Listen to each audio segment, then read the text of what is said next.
Hey, I'm Jamey with Stonemaier Games, and today I'm going to talk about my favorite mechanism in the game Star Realms Legacy, or I think it's correctly called Star Realms Rise of the Empire.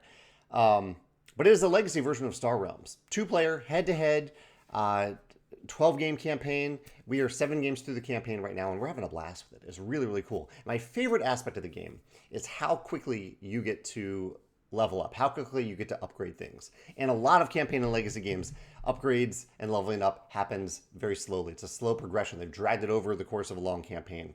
Not so in Star Realms Legacy. In Star Realms Legacy, even in the first turn of the game, you can start to upgrade things. And the way this happens is for each of the 4 scenarios, that isn't a spoiler. It's told you in the rulebook that this happens over the first few 4 scenarios.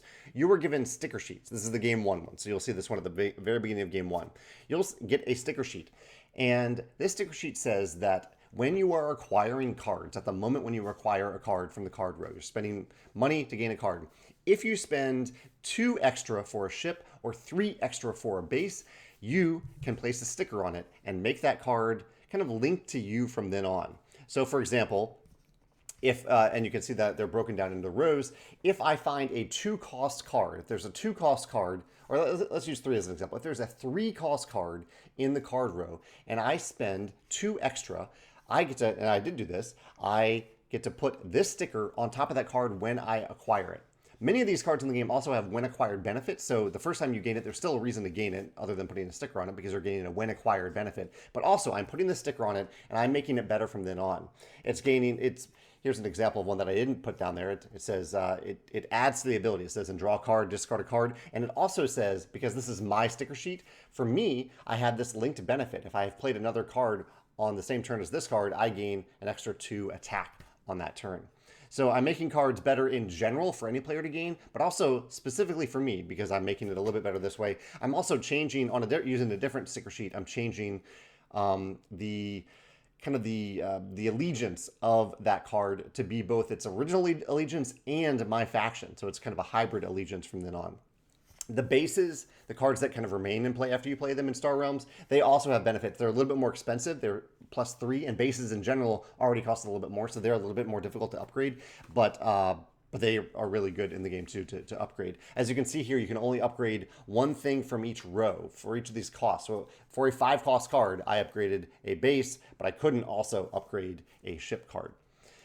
But I just love how quickly this happens. Like, it can happen. It happens on many turns of the game throughout the first few scenarios, and even beyond that, you can keep the sticker sheets if you haven't completed them and continue to upgrade cards. But those cards go into, like in a deck building game, they go into your discard pile. They're going to show up in your deck right away. So you're going to have an impact of that upgrading, those permanent legacy elements right away in the game for you. And then in future games, those cards go back into the core deck, and you'll start to see them come out in the card row, where it's your choice. Am I going to gain this card that I upgraded that's really good for me? Am I going to gain a card that the opponent upgraded because I know it's really good for them, and they've already made the card better for everyone, so it's good for me too. So you get that instant impact of the benefits for the rest of that game and for the entire rest of the campaign. It isn't a slow progression. It's an immediate, impactful progression in this legacy game, Star Realms Rise of the Empire.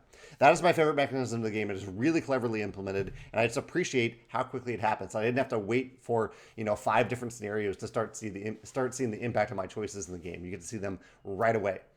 So yeah, we're having a great time with it. 7 games in. We look forward to the last 5 games. And yeah, let me know your thoughts if you've played this Star Realms Legacy, or if you can name another Legacy game. I can think of a few, including one that I designed that that's Charterstone, where the decisions that you make have an instant and ongoing impact on the current game, your status in that game, and for the rest of the campaign. Yeah, let me know about that in the comments below. Thanks.